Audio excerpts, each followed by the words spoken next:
Figures in profile, lines of people wearing very different costumes, exotic animals, gifts coming from the most remote corners of the world, ivory tusks, pottery, textiles, and lion skins. When archaeologists digging at Persepolis first beheld these bas-reliefs, they were puzzled. Why depict so many different peoples from such distant lands in one work? But slowly, clues fell into place that gave scholars the answers.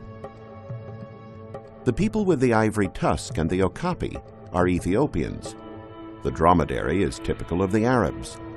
That pointed headdress clearly belongs to the Shiites.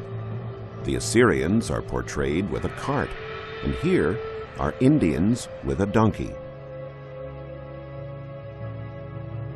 23 nations in all carved into this stairway, representing the first great empire in history, the Persian Empire, and the many peoples who converged on its capital.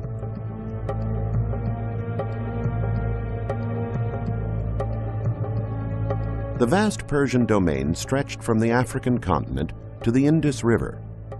It included the fertile lands of Egypt and the Sudan. It expanded into Europe with the reigns of the Shiites and the Thracians. It occupied Arabia and the Babylonian lands between the Tigris and the Euphrates. To the northeast, it extended as far as today's Uzbekistan, and to the southeast, it crossed into India, and at the center, Persia, in all its splendor. For decades, these inscriptions represented an intriguing puzzle for archaeologists.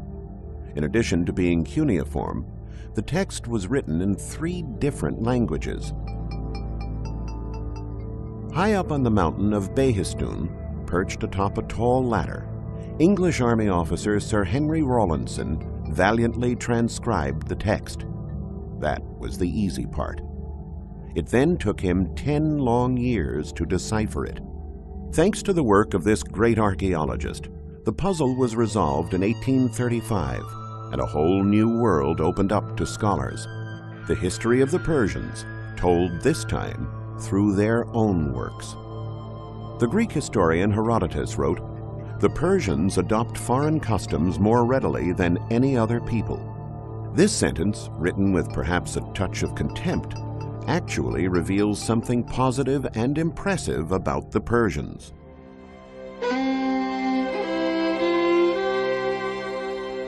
We are in Pasargadae. The winged genie we see here appears to be a typical Assyrian figure. He is dressed as an Elamite and wears a showy Egyptian headdress. But the genie was not found in either of these lands, but here in Persia. Along with other clues, this suggests that the concept of a unified world, and perhaps the desire to belong to one, originated in Persia, and that the Persians found pleasure in trying out the different lifestyles of the empire's many peoples.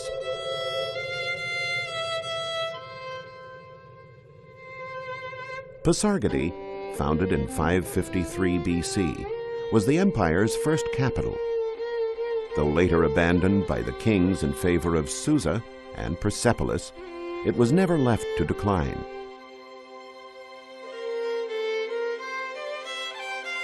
Inscriptions like this one have survived since that time.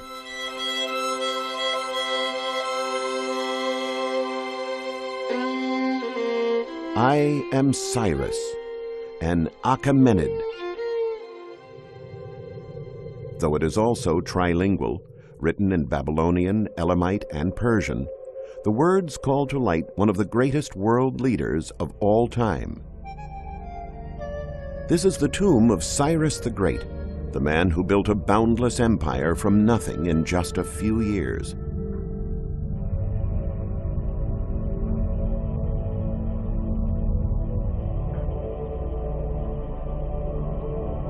In Cyrus' time, the economy in Asia was expanding, and the people wanted stability. They wanted an end to the discord among the different tribes and peoples. There was a widespread desire to belong to a unified world. Today, we call this idea ecumenism. At that time, the concept was that of a universal empire. The first one to appreciate its value and to put it into practice was Cyrus himself. In Persia, if you wanted to offer a tribute to the gods, you'd be hard-pressed, for there are no temples here.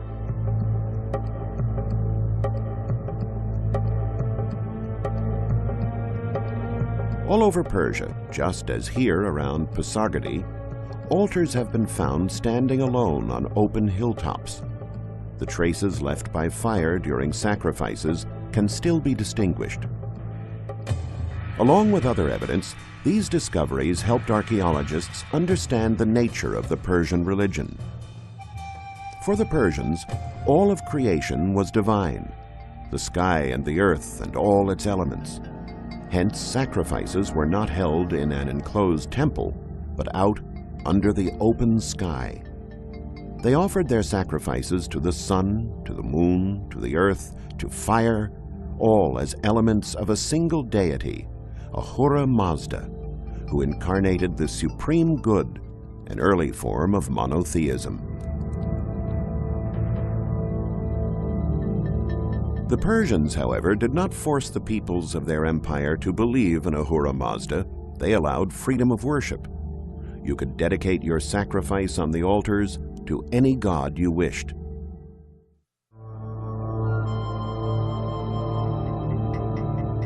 This is Susa, one of the most important archaeological sites in Iran. Relics have been found here dating back to 4000 BC.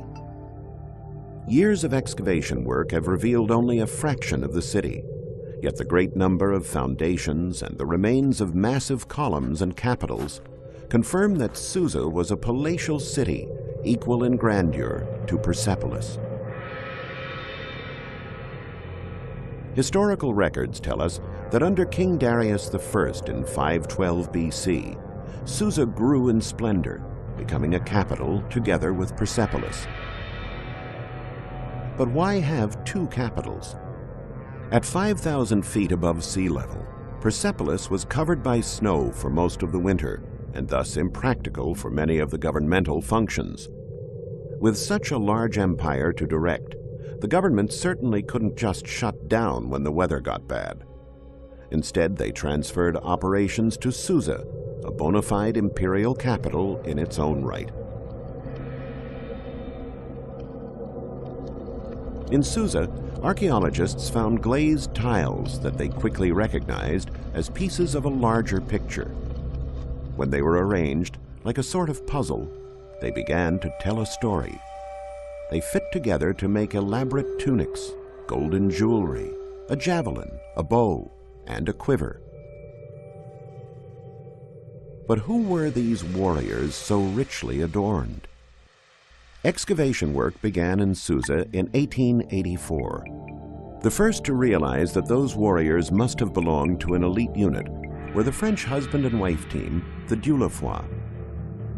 Examining the puzzle in the light of descriptions by Herodotus, they figured out that what was taking shape before their eyes was the image of one of the emperor's personal guard units, the legendary Immortals.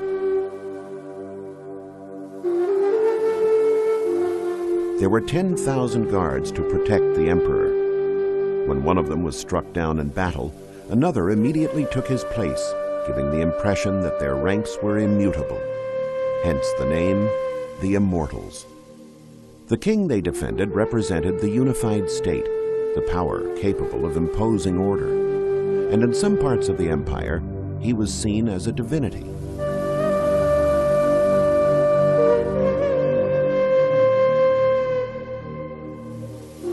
The inscription at the base of this statue, sculpted in Egypt but found in Susa, bears witness to this.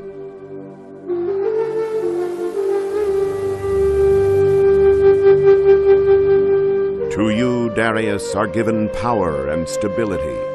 All the plains and mountains are collected under your sandals. To you are given Upper and Lower Egypt, who worship your wondrous visage, like that of Ra, for all time.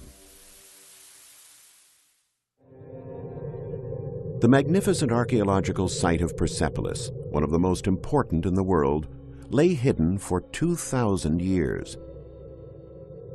Alexander the Great's troops, in a drunken orgy to celebrate the conquest of the Persian capital, razed it to the ground. Then time and sand buried it for centuries.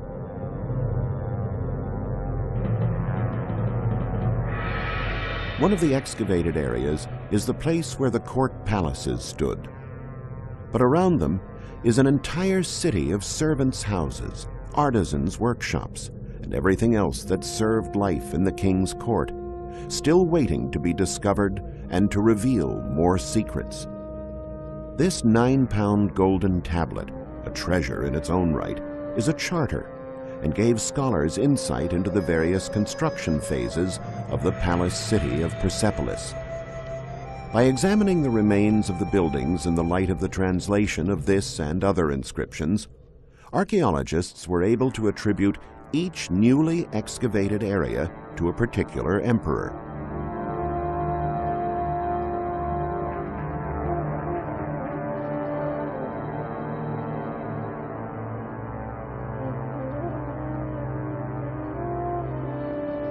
What we see here is the original nucleus, founded by Darius. This area represents a transition from Darius to Xerxes, his son, who was defeated by the Greeks. And this area corresponds entirely to Xerxes. The largest part of the archaeological site, a sort of second city, was built by the succeeding emperors down to Darius III. The discovery overturns a conviction passed on to us by the Greeks, especially through Aeschylus and his Persians play, which relates, "The inhabitants of the Asian lands no longer obey the Persians. They no longer bear the exacted tribute, nor do they fall prostrate to let themselves be commanded. The king's greatness is finished." Nothing could be farther from the truth. As we have seen, after Xerxes, the king Aeschylus refers to, Persepolis expanded considerably under his successors, and its splendor grew. Indeed, this did not mark the fall of the empire, nor even its decline. Archaeologists have deciphered friezes and bas-reliefs portraying a moment of great celebration and expansion of the empire. This alone gives us a sense of just how strong and solid that empire was. Quite the opposite of the barbarian images that the ancient Greeks handed down to us. Archaeologists sifting through this ancient record have found images that portray delegations of different peoples. People with proud faces and erect bearing being led by a Persian master of ceremonies to an audience with the King of Kings. Their precious and symbolic gifts tell a much different tale from that of the other great emperors of history, who generally preferred to depict their subjects bound in chains.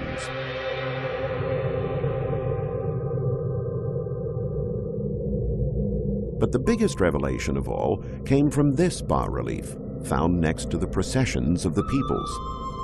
The image is clearly symbolic, but what could it mean? Comparing the astral symbols with the Persian calendar, scholars have ascertained that what we see here is the constellation Leo displacing Taurus. We are thus at the first day of spring, a celebration known as Nurus.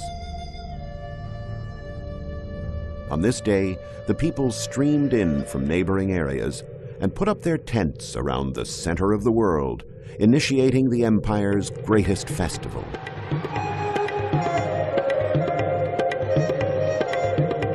Activities would take place both outside and inside the palace grounds.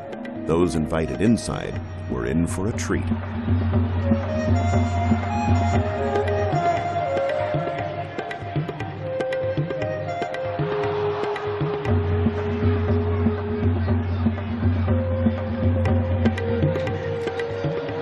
The royal palace of Persepolis had two grand public halls for receptions. The first one is the Apodana. The second is the Hall of the 100 Columns. Between them is the Tripylon, a private room for the king and his counselors, and behind it lie the royal apartments. Only the delegations representing the imperial domains and the components of the imperial court were allowed to enter the rooms of the court.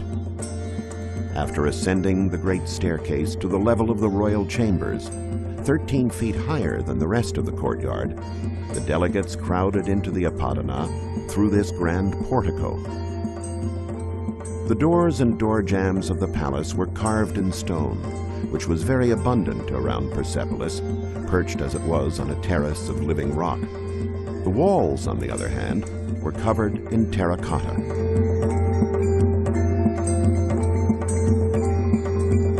The Apodana, also known as the audience chamber, held as many as 10,000 people. To avoid confusing babble, a common language was adopted during ceremonies and official acts, Aramaic, an easy idiom of Semitic origin that used the Phoenician alphabet. By using a language that they themselves had to study and learn, the Persians once again proved to be in the vanguard in desiring a common world that all would want to belong to. Aramaic was the official language of the Persian bureaucracy, an important step for developing from an empire encompassing many peoples to a state composed of a single people. After presiding over the grand procession, the king withdrew to this council chamber, the tripylon. On the door to the tripylon, the king is sculpted as being borne aloft by his people, an image that might allude to what happened inside. Here, the king is meeting with his trusted aides to improve the organization of his empire and to make revolutionary decisions. It would be in this chamber where the council resolved to build new roads, chart new sea routes, establish a unified system of weights and measures, and adopt a common currency using bimetal coins made of gold and silver.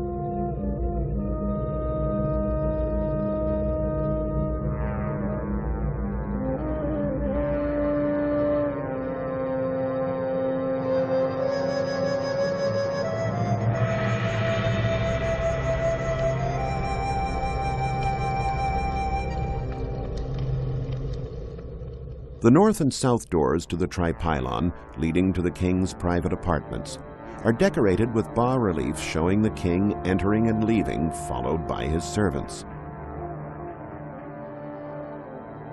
The king and his court would have entered his private apartment up these steps.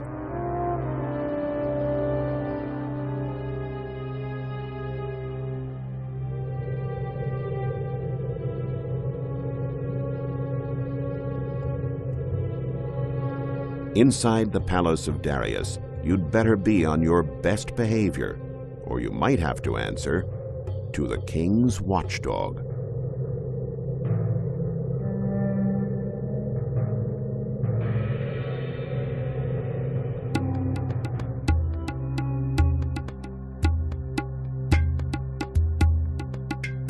What dinner time was like is suggested by these bas-reliefs.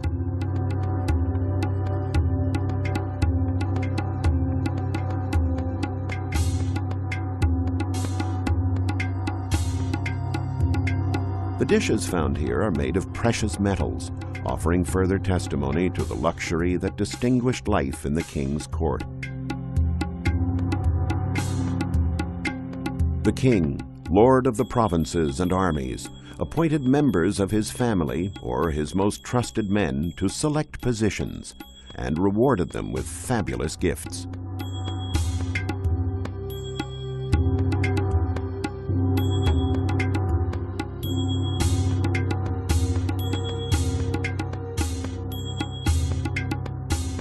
An example is this superb golden sword kept in the Tehran Museum.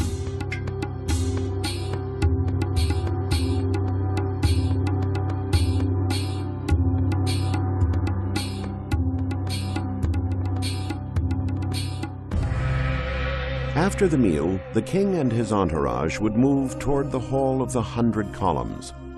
This is where the delegations would present their gifts. The representatives of the peoples of the empire would wait in the courtyard, and from here, when it pleased the king, they would be invited into the Hall of the 100 Columns for the audience. This room was bigger than the first one, but located at a lower level.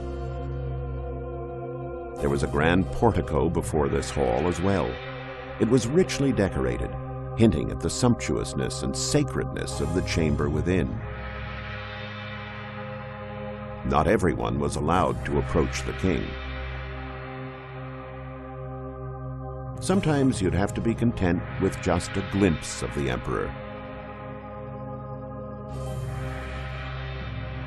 When he sat on his throne in the Hall of the 100 Columns, awaiting gifts to be laid at his feet, he was enclosed in curtains and shrouded in shadow.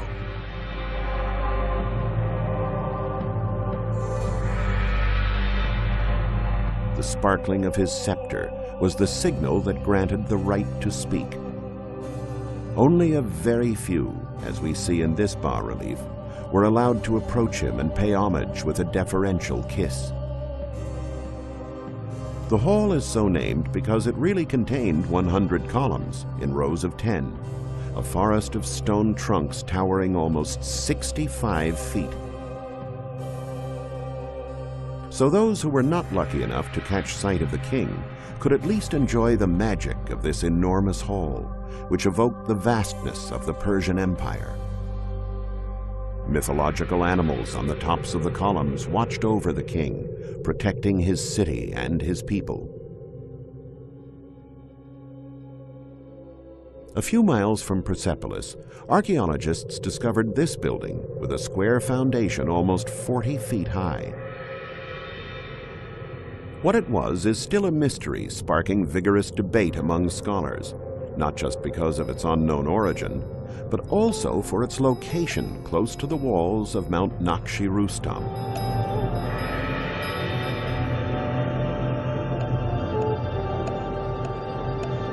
Here there are decorations carved into the rock, strange crosses, human figures, inscriptions, and 4 openings as if rooms had been dug into the mountain, with their entrances off the ground.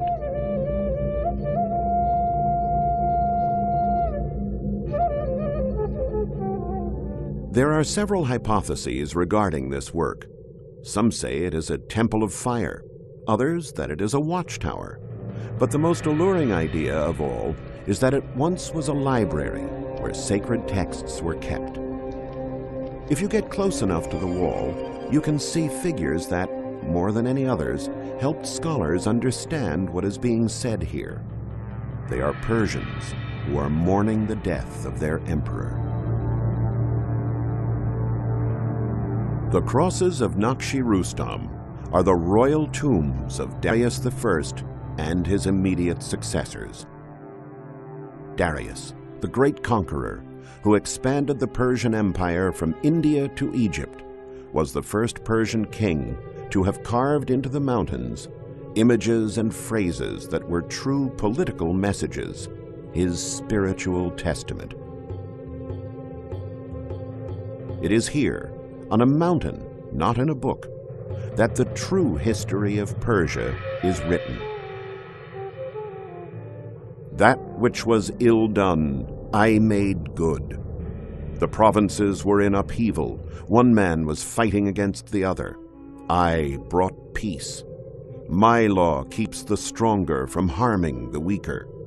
I repaired the city walls that had fallen from age, and I built another wall to serve from now into the future. May Ahura Mazda protect me and my royal house, and what has been inscribed by me.